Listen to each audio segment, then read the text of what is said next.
So, welcome to Parabellum.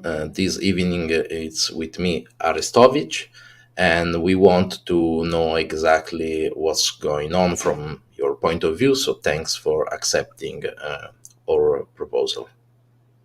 Thank you so much for possibility. So, the first question is not properly a question, but is something you did in the sense you predicted in 2019 the war, and you did that in very high amount of details in the sense you predicted the airborne attack on Hostomel, the siege of Kiev, the attack from Belarus. You even mentioned the strategic campaign against the Ukrainian infrastructure, which is quite a bit of foreseeing about the future. So my question is, how is possible that you know all of these in such details, yet Europe and Ukraine were ill prepared for such event? I'm a professional military and professional military analyst and military intelligence officer. And when I was serving the main intelligence department of Ministry of Defense of Ukraine since 1999 for 2005. And I see when I was in military cadet in Odessa, on my time, I see the first Crimean War, so called it, which is called Mishkovshina, is in surname of so-called president of first Crimean Republic, and I see how conflict going on, and I see the Chechen War, second Chechen War, and I see this Tuzla. I was impacted and directly impacting in Tuzla events.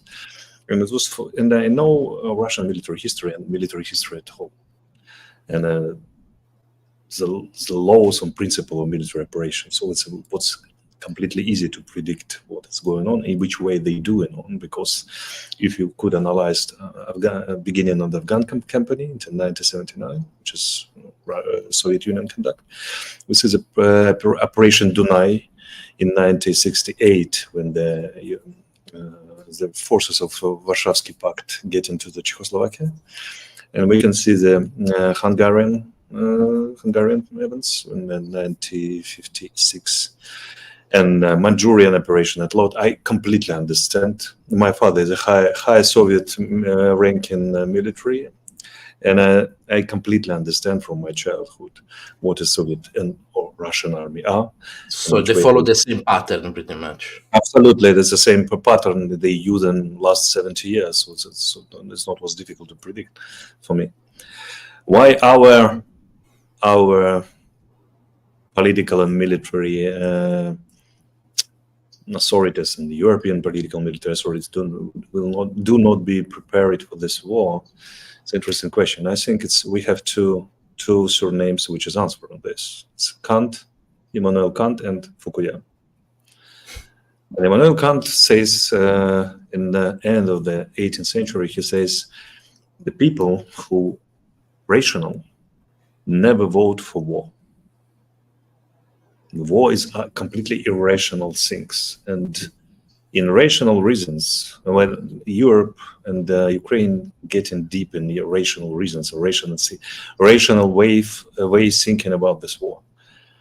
And after the Mr. Fukuyama proclaimed the ending of history, Ukrainian government and the European governments do all the best to end this history, to finish really history. And we have, after 1991, Ukraine has the best military combined forces in Europe at all. It's 2 million people with a huge amount of airplanes, helicopters, or missiles, tanks, armored carrier vehicles, and something like this. So we spend it in trash. We sell it sold in the Middle East and Africa, something like this, just cutting to metal and something like this, and metal trash. And we do in Ukraine do all we can to behave like a need for Russia, a need. We our way to do and our way to to build the country, to build the sovereignty, it was a wait for the, I don't know, for the beefsteaks for Russia, some beefsteak for Russia. Our management school, high managers, the school, which is held by President Kuchma. He was great authority from Soviet system. He understands how it's worked. So he could win the first Crimean War, so-called, Mishkovshina. After that, he win the Tuzla. And we are preparing with Russia so-called big agreement, peace agreement. In 1991, he get in. Probably Tuzla was 4 years ago. After this, he could manage the problem in Tuzla.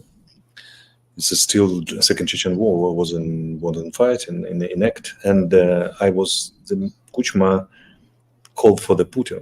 How Tuzla ended. And Kuchma called for the Putin and says, "I will ready for fight with you just on the Tamansky half island." We managed to collect the military group, which was big in amount than Russian on Tamansky Poloostrov. So we have superiority because we still have armed forces. But it was last point of Ukrainian strength. After that, we getting down all our army forces in quality and quantity both. And the main strike was hitting against our Ukrainian ability to defense was during the President Yushchenko presidency. Is from first Maidan 2024 to Yanukovych 2010.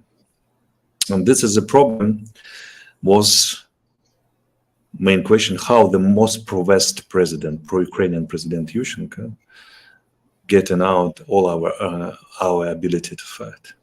After that, it was Yanukovych, and when the second Crimean War began, Crimean operation began, we haven't had or Minister of Defense Russian citizenship man, in head of security service of Ukraine Russian citizen, and a head of the Minister of Interior Russian citizen. A lot of agents, and deeply combine it with Russian FSB and something like this links. And for me, Russia managed to provide a huge strategical operations to seize ability Ukraine to defend itself. So this way the war began in 2024. And after the Russia seized Crimea, nobody in Europe and nobody in the United States understand which is Russian strategy it is. And first call was when in Bucharest summit in NATO, Mrs. Merkel and Mr. Holland says no way Ukraine for NATO. It was a sign for Russia. They could be gone. And they start to preparing for Crimean operation probably in 2012, because in the September of 2013, the satellite group, which is providing intelligence from orbit to land, start to remove for Ukrainian position under Ukraine, and our intelligence get it. But nobody wants to hear, nobody wants to see, nobody wants to understand this, because they get in under the concept. No rational reason for war with Ukraine, but they do not. We have a different type of rationality in this world. Where Putin is completely rational person. I'm observed him from the 1999 when he get in power. I can't remember any irrational move or any irrational act from his side. He's completely rational in his picture of the world, his system of the world. His own vision. Yeah. His own vision, but it's vision completely different from the Ukrainian side and Western side, which is proclaimed end of the history, which is proclaimed the democracy won forever. Democracy won forever. West way of life won forever. And they, like Elizabeth Truss proclaimed in the May of 2022, she says, we offer for China, Iran, and Russia the best economical conditions, strictly believed, then economics could geoeconomics could change geopolitics, but not. She says Russia, China, and Iran using all economical abilities, credits, economical programs of aid, and the open markets. Yeah, it's a sort of hybrid warfare. Against us, against collective West. So nobody understands this, and no one want to understand this, because in White House it was Obama. He provided some very, very peaceful politics in there, and Russia not getting necessary answer for attempt to seize Crimea first, and after that, Yeah, it's a thing that I say often. Russia only understands strength. If you don't show strength, in Italy we say you give the finger, they take all the hand. That's the problem. There was signals in Europe. The Pentagon was showing satellite image of Russian movement and regrouping around the border, and then there was a couple of technical stuff. For example, the Russians start moving plasma sacks. And when you move plasma and blood, that means it's not a training operation. Absolutely. It's not an exercise. But that was ignored. That was completely ignored from our press, because I think in the West we completely abdicated about the idea about war. Yeah. And we have now same situation, absolutely. The huge scale war, the second after the World War II, now conducting in Europe. And only some several voices says it's Europe in danger for this, because Russia could move forward after seizing Ukraine, or another way. Both with seizing Ukraine, they could attack in a second place, like Baltic states or something like this, Suwalki corridor. And who really want to hear these voices in Europe. Europe spent in the trash all his military industry for the 13 years. Now to become strong again, Europe need 5 or 7 years to heavy investment in military industry and recover it back from the nothing. And it's this one side of the monet, and then the flip side is during this 30 years, Europe and collective West change anthropological type of man, of person. And if we see these votes or polls for who want to fight for its own country, in German and Great Britain and Poland, we see that only 50%, 70% men says. And it's very high, because when we do that kind of poll in Italy, we get like 17%. We need an anthropotipus, and such things as changes, changing of character of the war, because all time Europe and the collective West preparing for the very technological and quickly wars against weakness enemy.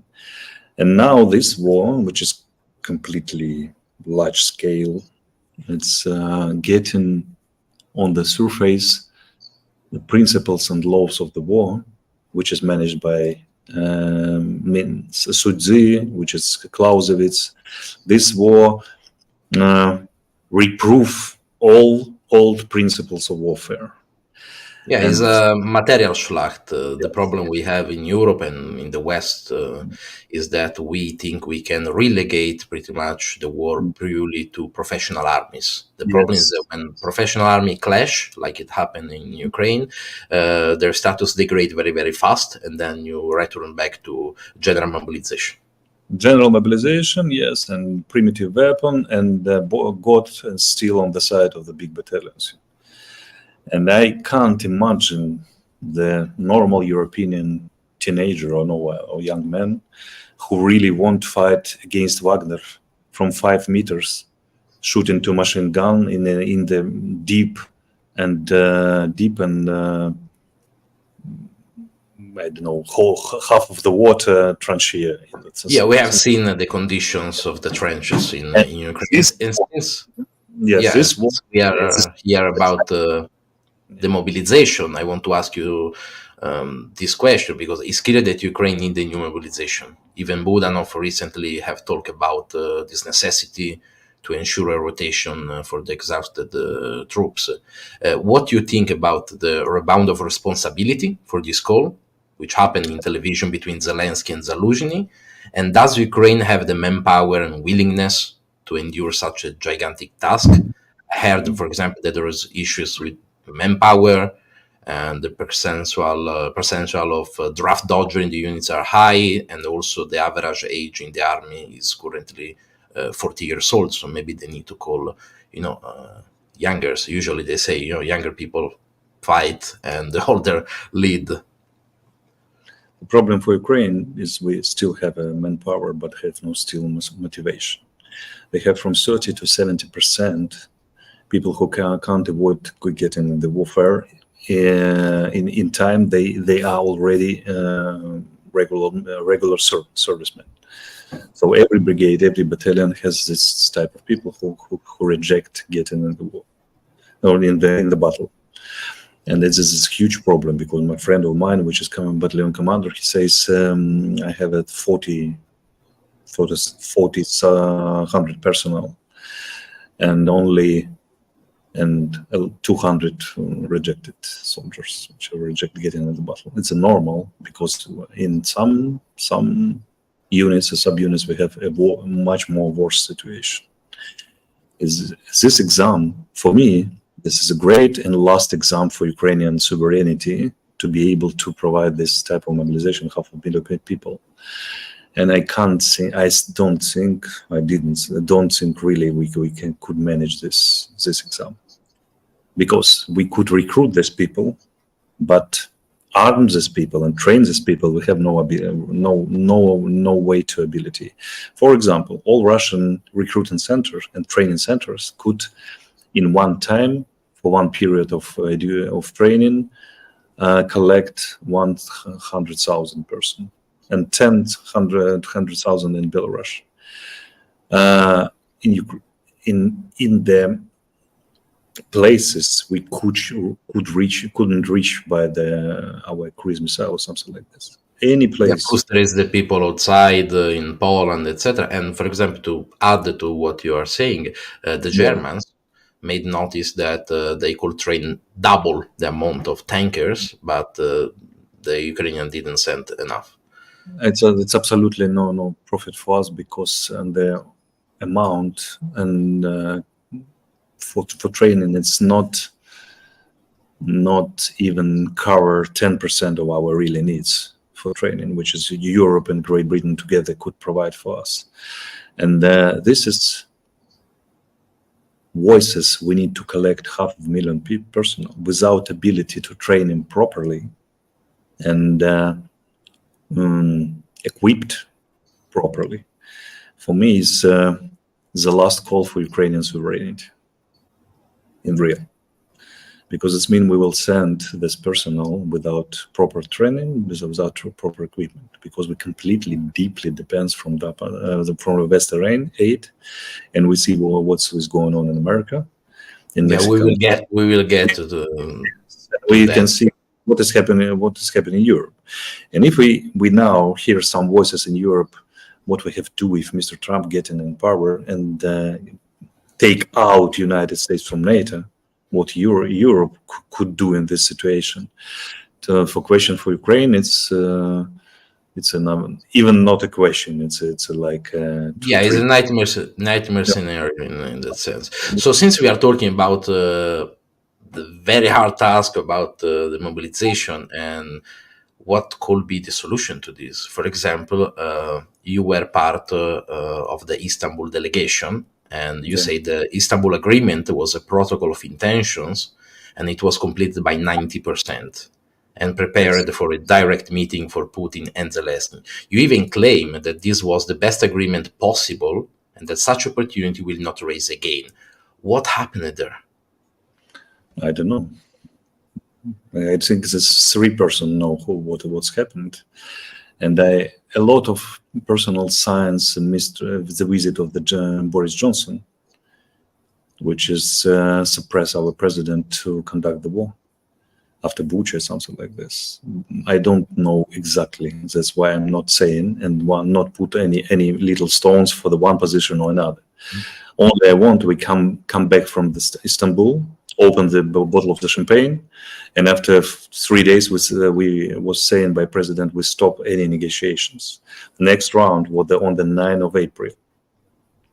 So you know only the part where everything is going fine, and then suddenly we know the schedule was getting completely on the one-way directions, and Bucha was opened like a massive massacre in 22 of April. So it says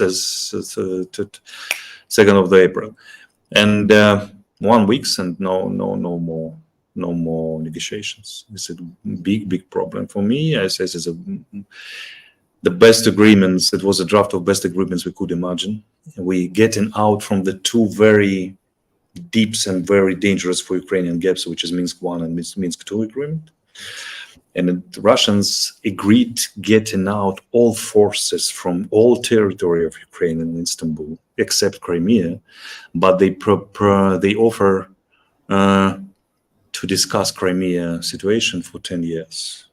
This was I can't even imagine this level of steps back for Russia from Russian side, but they do. They was shocked because the first wave of aggression and even the plan of aggressions, the operation was completely done by the Ukrainian forces and the Ukrainian people. There was the same situation like in Vietnamese and Chinese war in 1979. With the huge Chinese attacked little Vietnam, and after 6 weeks, they completely understand that the plan of aggression is completely break, and lost a lot of trained personnel like Russians. Well, the losses of VDV, which is airborne forces from Russia, from the 2 first months of conflict, in the higher ranking officer, staffs of the battalion and higher, was at 75%. So it took them a year to rebuild that unit. It was a completely disaster for Russians. That's why there was interesting situation. They try to they get in some waves attack Kiev, storming of Kiev attempts, and after losing every attempt, they take out one of the calls for Ukraine, like demilitarization, denazification, something like this. They getting out from the agreement, the draft of agreement. At the end of the March, they was the strategic objective changed during the time. Do you think that the main objective was to decapitate Kiev on the start? I think they was. Just a minute. I just need to see the word. Okay, exactly what.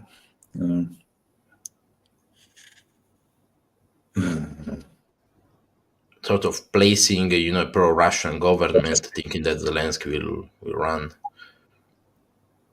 Temptation, yes. The first Russian plan of the war was not including the attack of the Kiev himself. They have to, which was completely rational. They have to get in west in Kharkiv on the Dnipro city direction, and from the Crimea to the Dnipro city direction, to cut all left part of the eastern part of Ukraine, to surround the group of forces of Ukraine, which is providing United Combined Front Operation on Donbass.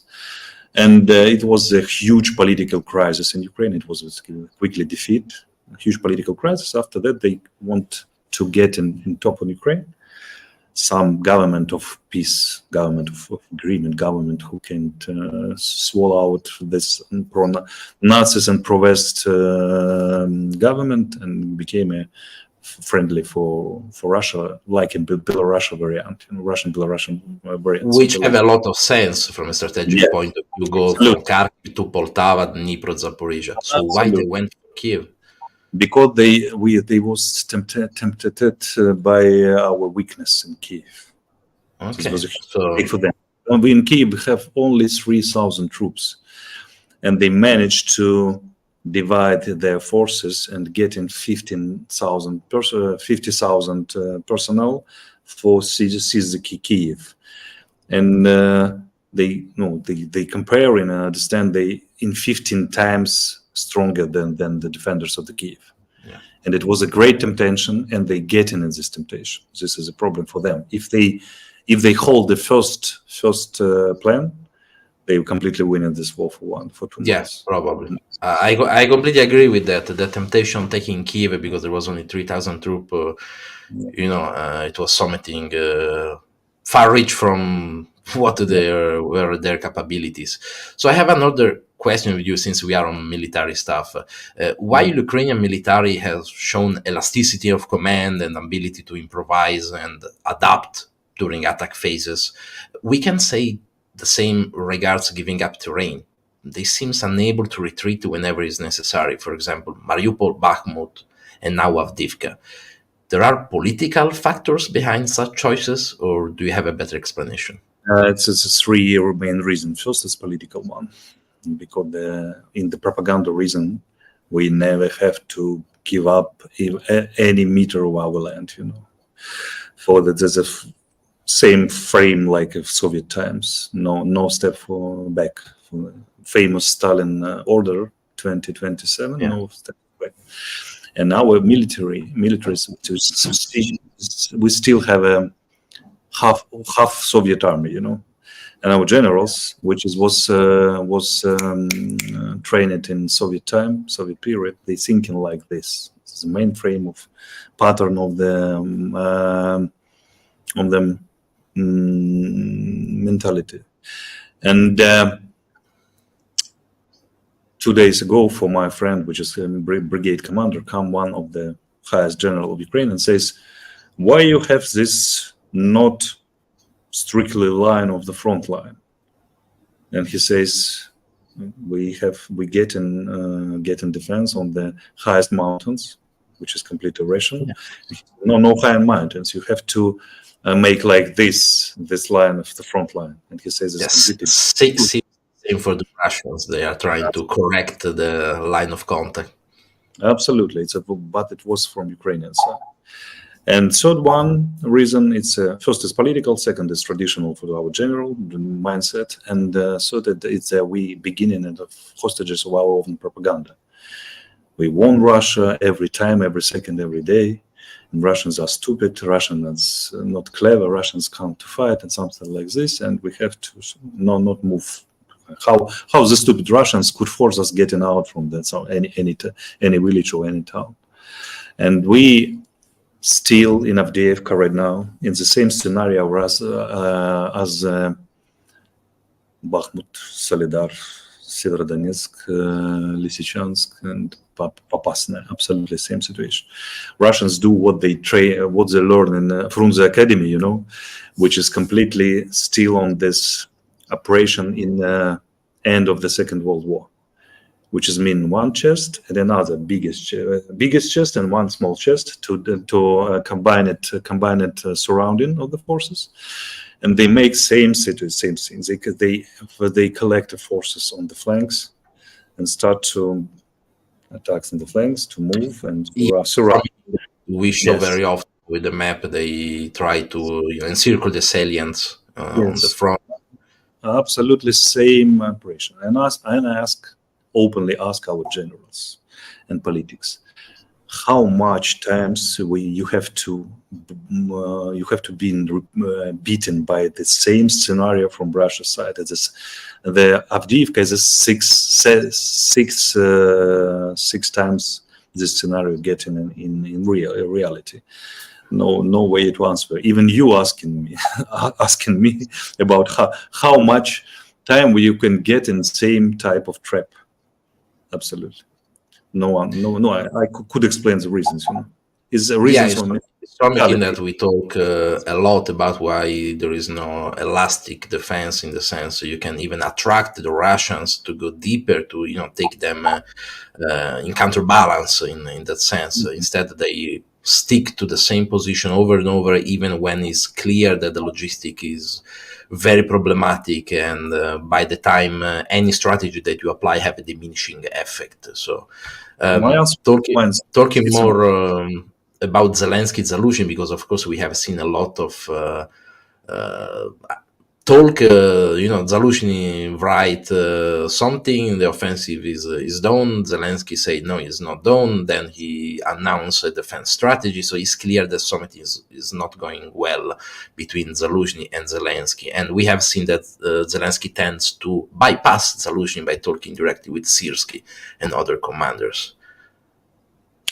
Now that this was 1st of November when there's Zaluzhin, when Economist printed the famous essay of Zaluzhin, which is Zaluzhin says the counteroffensive is ended, and Zelensky struck against this for 1 month. In the beginning of December, he says, "Okay, we get in the strategical defense, no way for offensive, but sometimes in future we getting back, seize our territory and get into the borders of 1991." And after that, this discussion on strategical level was ended. Now only our propaganda says about borders of 1991, but realistic voices says, including president, we now staying in strategical defense. So they need 1 month to understand in public conflict to understand, and that no way to get an offensive again.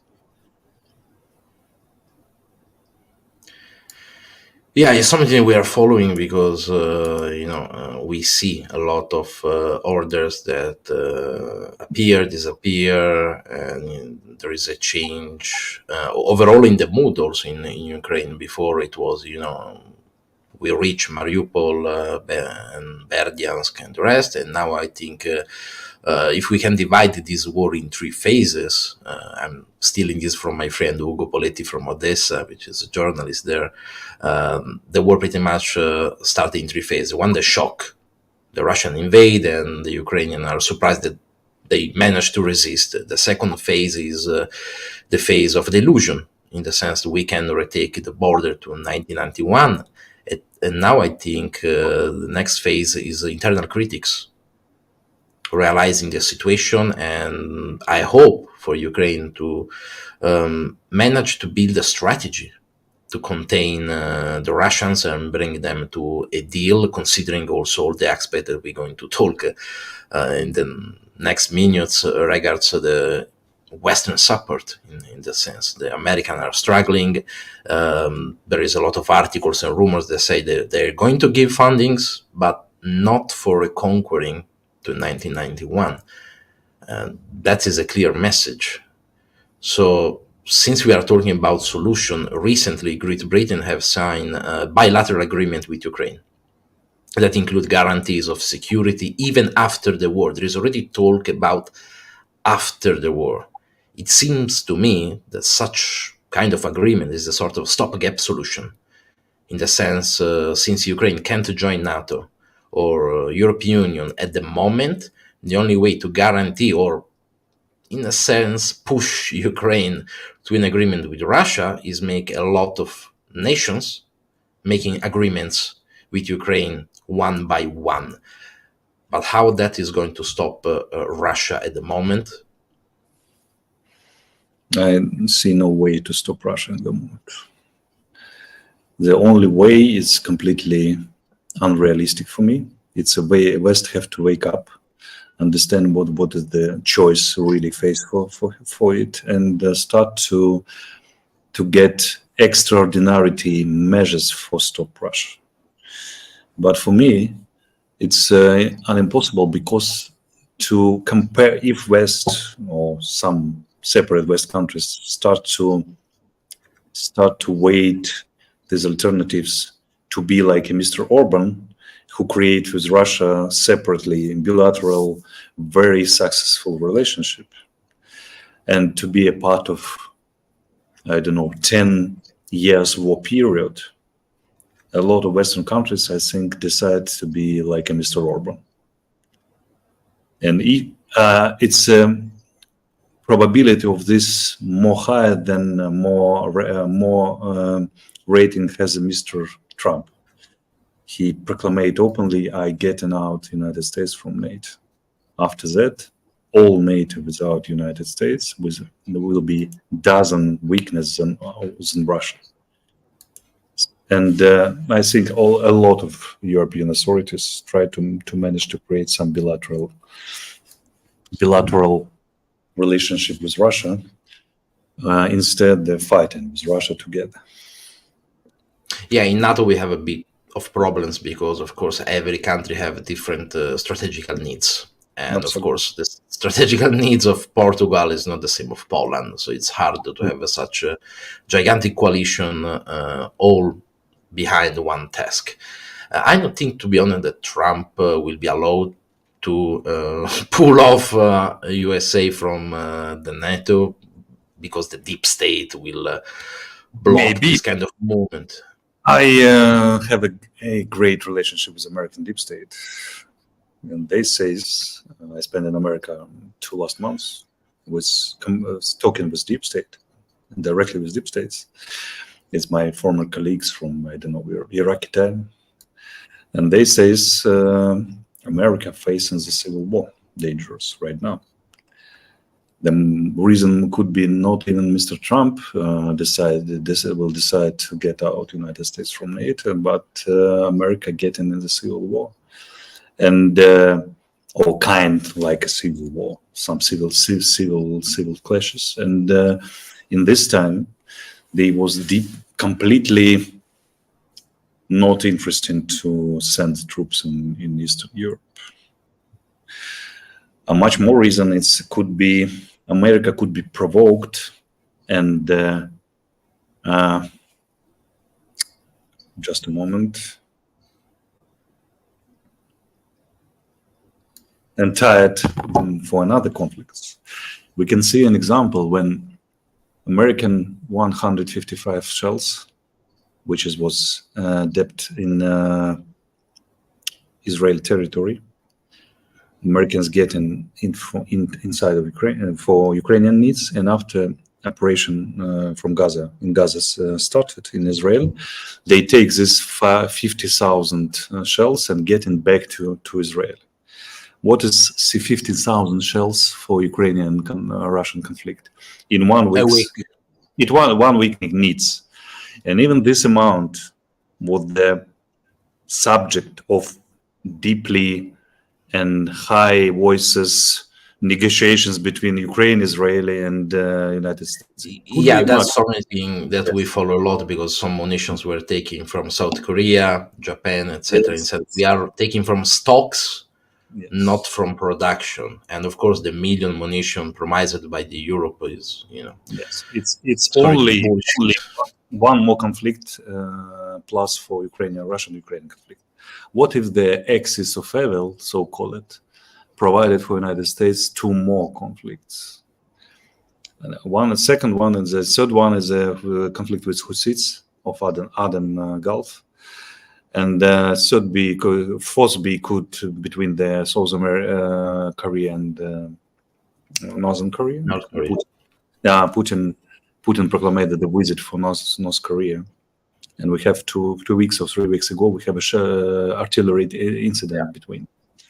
And if they provide something in, I don't know, former Yugoslavia, or one more conflict in the Middle East, America could be tied sort of fourth time, and they will decide very, very difficult questions, because America could supply only 1 or 2 conflicts, even if we're not seeing some problem inside of America, political problem, civil war problem, and this kind. Even the America will be staying together and want to be, I don't know, this great supporter for their allies around the world.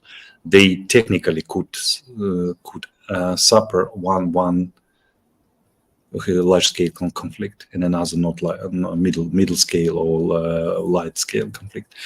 If the axis of evil provide for America, offer for America 2 more conflicts, America will be getting down with any ability for support, and after that they will have to decide which country, which allies they have to focus to support. And it's mean Afghanistan variant for another alliance. This is a problem. Yeah, that's something that we are price- following. In the it's sense price- we talk about 50,000, 300,000 ammunition, for example, for the offensive. We know now that they give 360,000, which is 2 months and a half, while on the other side, North Korea have given to Russia something like 1.5 million of ammunition, 152 and 122 millimeters, and in a matter of 2 months, while we are, remember when we talk about the Leopard, 6 months of debates, which gave a lot of opportunity to the Russian to exploit. Bakhmut happened exactly in that period.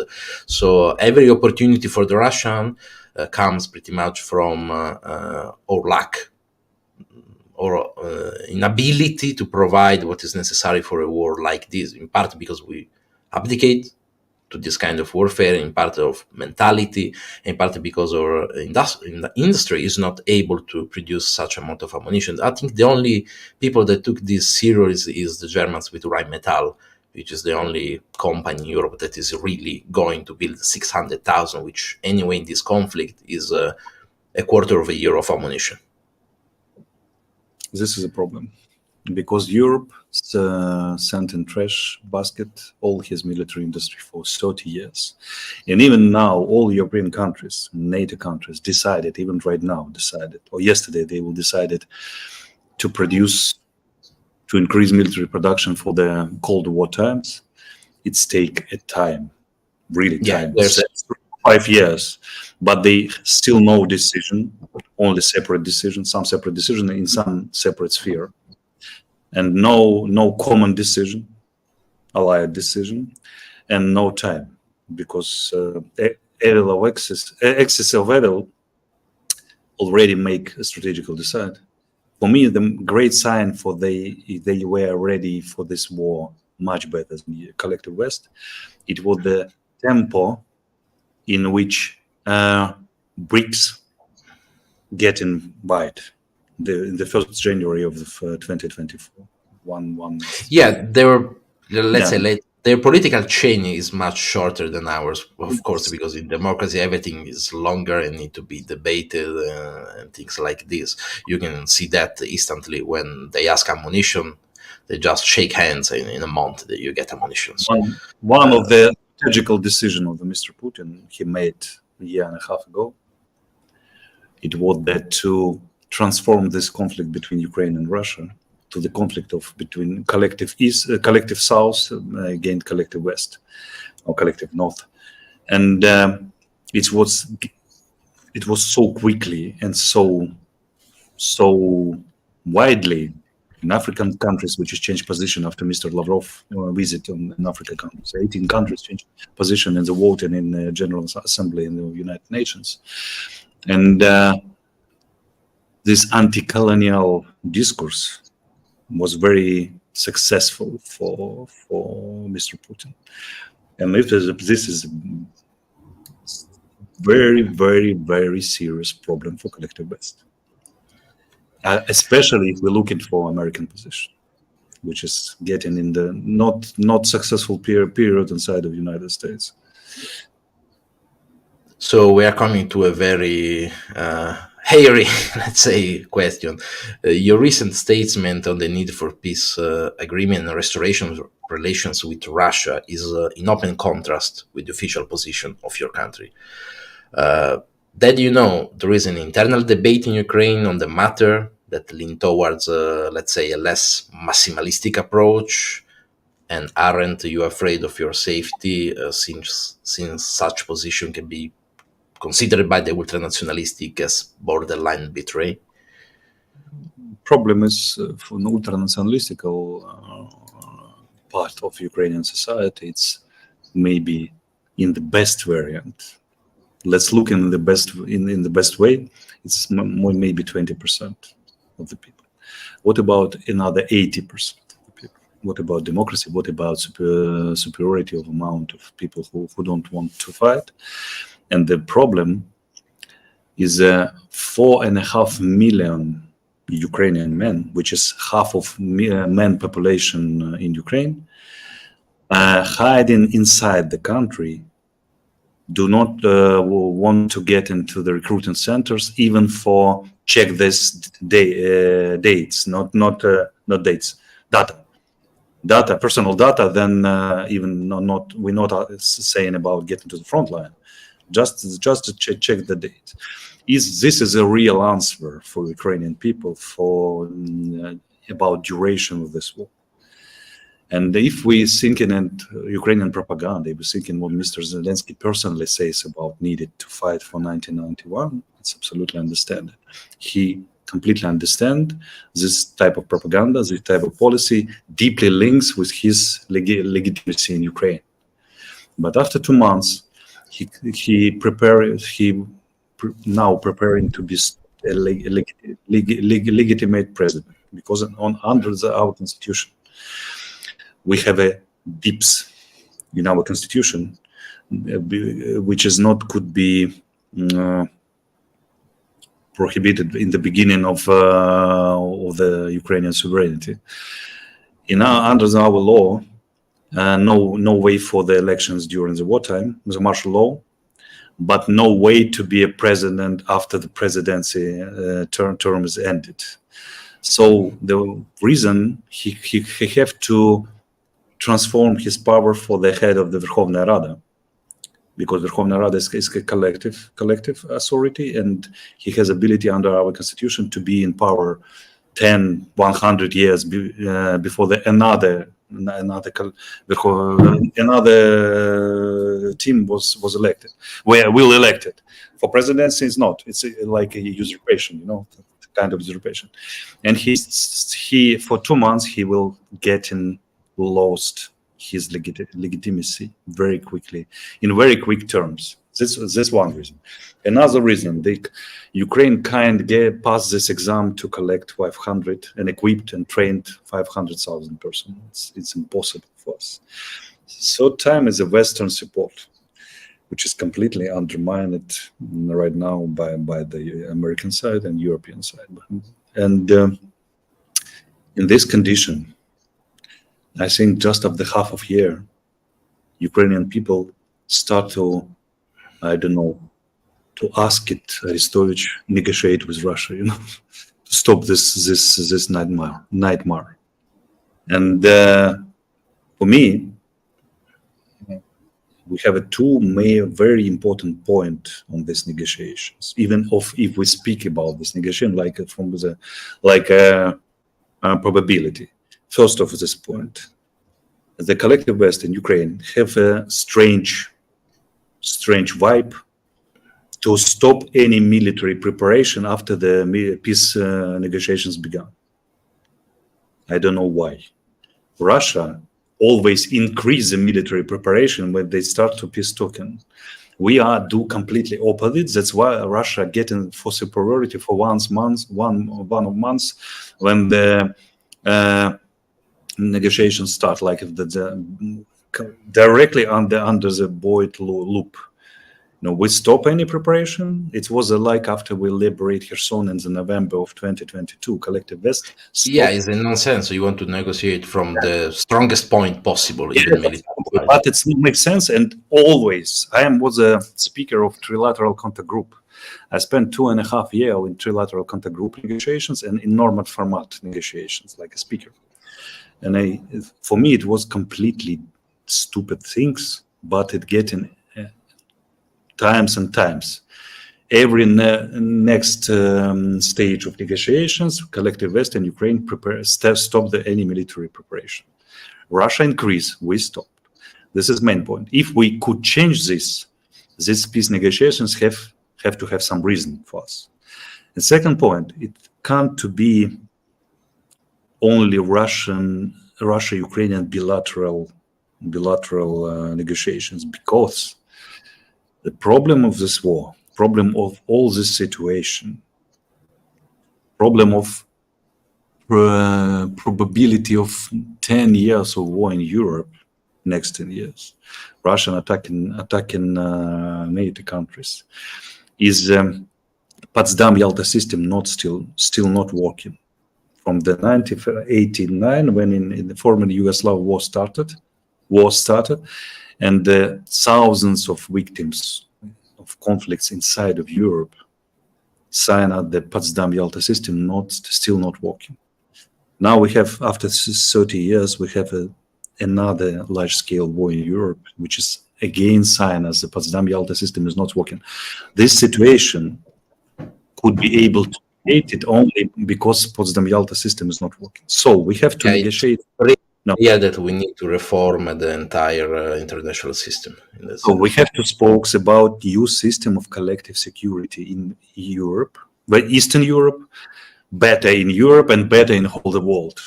But in whole the world, it's no reason to get it, because Mr. Biden and Mr. Trump tried to do this with China 3 times, no answer.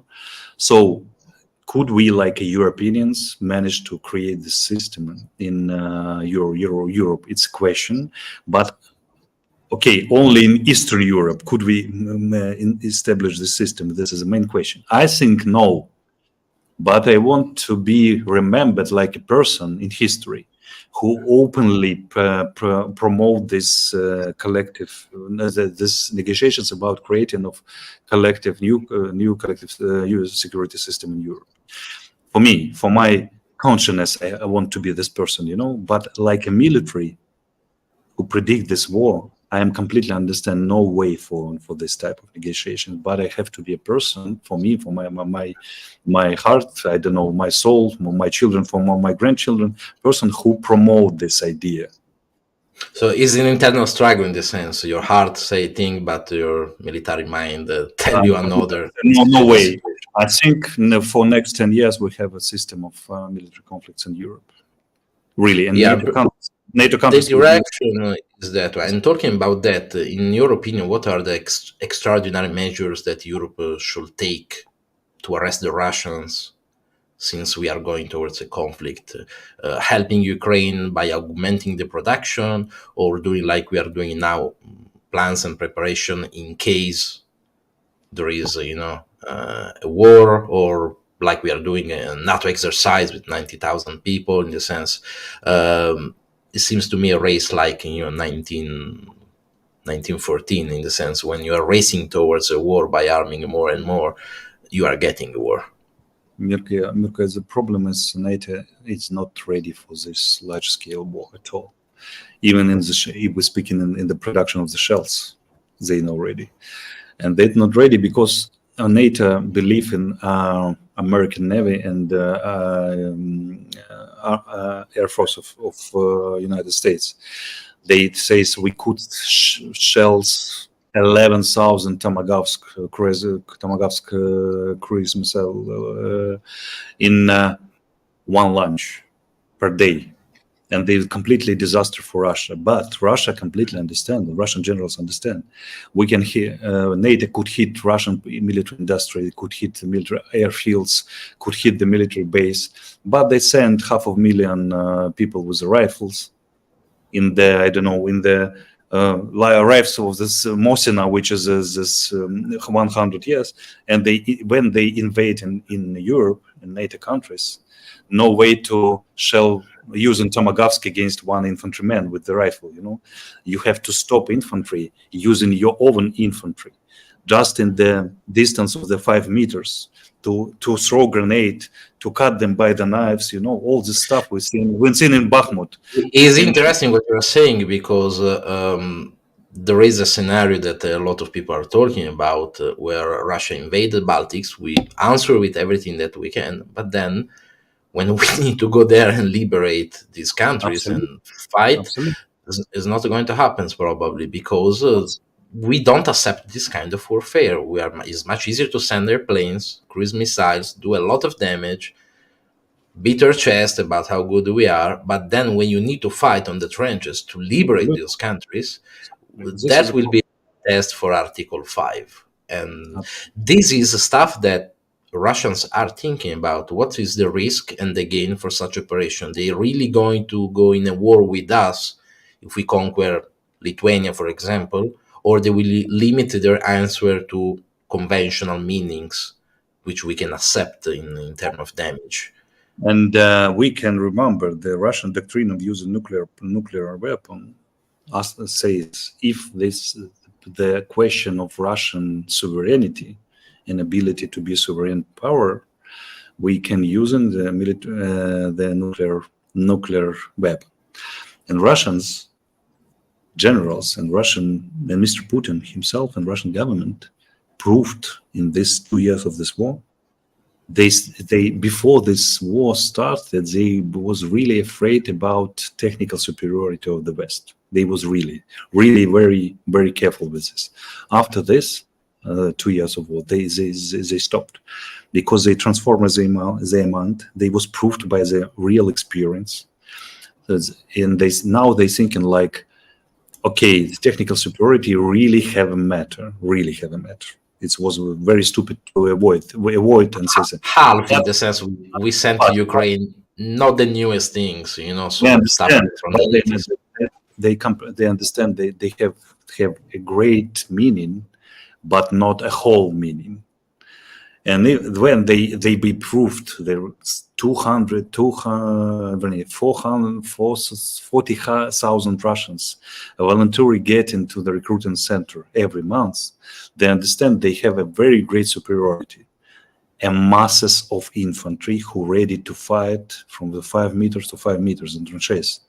This is a great superiority, and comparing with the nuclear umbrella, it was very, very, very, very, very, very dangerous scenario. Could be worse. The subject you bring up is pretty interesting, because many people don't consider this. Okay, we sent some old stuff for us from the 80s, like Bradley, to the Ukrainian to fight the Russians.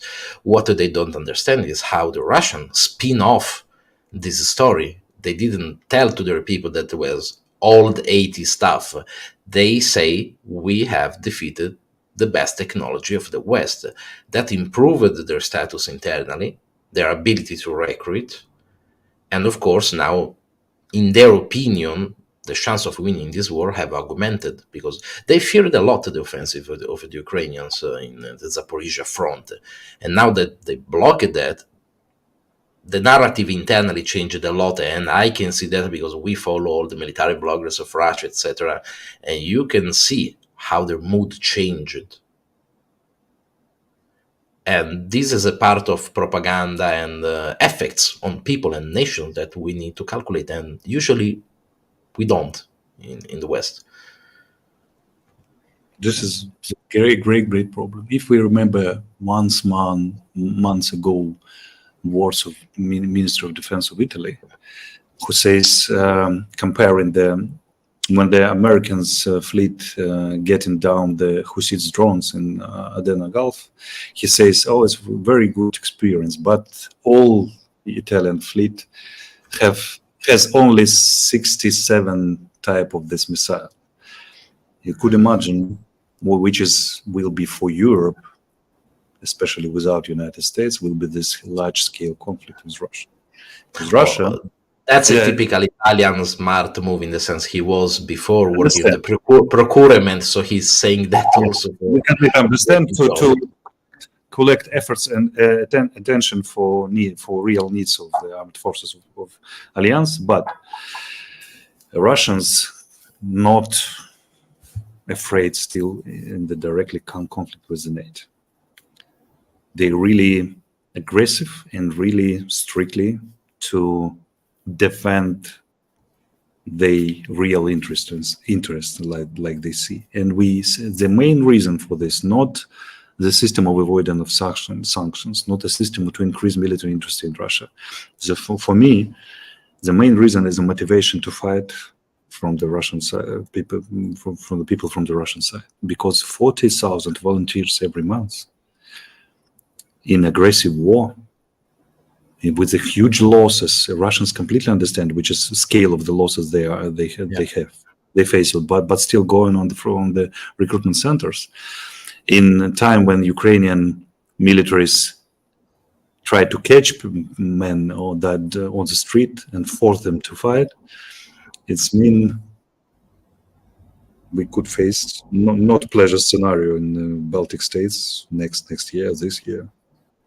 Yeah, you usually talk also the strategic balance, in the sense the Russians can do cruise missile attacks, ballistic missile attacks to the Ukrainian military and civilian infrastructure, while Ukraine can't. So the production of the Russian Right now, we now send the drones, and which is hitting Russian oil industry very, very successfully, but it's still not a balance.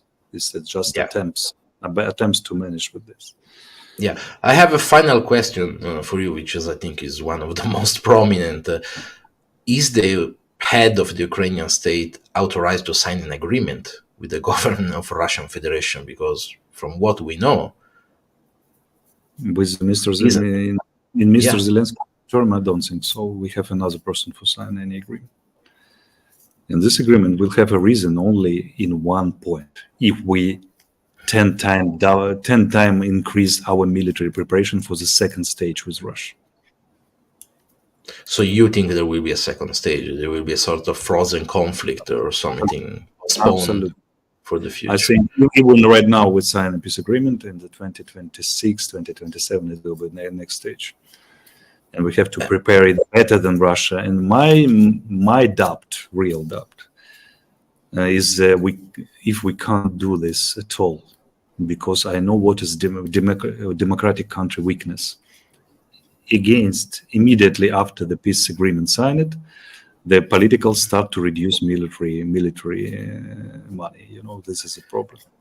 But Mr. Arestovich, I hope we understand the danger in Europe, and we do all the properly meaning to raise the production till we can, since the situation. And you were right about the war in 2019. I hope you are not for the next one, for the benefit of everyone. We could discuss for 2 senses the positive scenario. If Europe understands it completely and could be able to produce not huge scale in amount of military equipment, but necessary amount of military equipment, and send it for Ukraine, we could stop Russian army and show them they're not ready to fight with NATO, and then even not to fight to seize Ukraine, because even we're looking for this, if we doubled all this positive compliments for Russian army, for Mr. Putin, for his strategy, they still not so strong army, because army which is spent 6 months preparation, and after the 4 months for seizing little town like Avdiivka, it would still threaten for Berlin or Rome directly, yes, or Warsaw, or I don't know, for Vilnius or something like this. So we still could contain Russia, as you say, but we need to understand the real dangers, real choice. We have to increase military industry in Europe, military preparation, and send a lot of equipment for Ukraine. Deterrence in that sense, because we know that the Russians are struggling, we know that they are not at their best, but they are learning a lot from this history, and what they're going to do later, it will be more dangerous. Absolutely. So we have to be in that Parabellum. We have to be prepared better. The main function of the army, for armed forces, is not to conduct in the war. It's meant to preserve the war. We have to be so strong that our enemies count the probability of success and says no military way in this reason. This one claim we have to get. Yeah, I completely agree. We need to be ready, because deterrence is the best thing you can have to at least not induce your enemy to get opportunity when you are weaker. So I thank you a lot for your time. It was a pleasure to have you here, and I hope maybe in the future we can discuss more beneficial stuff and not war. So thank you a lot. To the next time. Thank you so much, Marcus. Thank you for ability.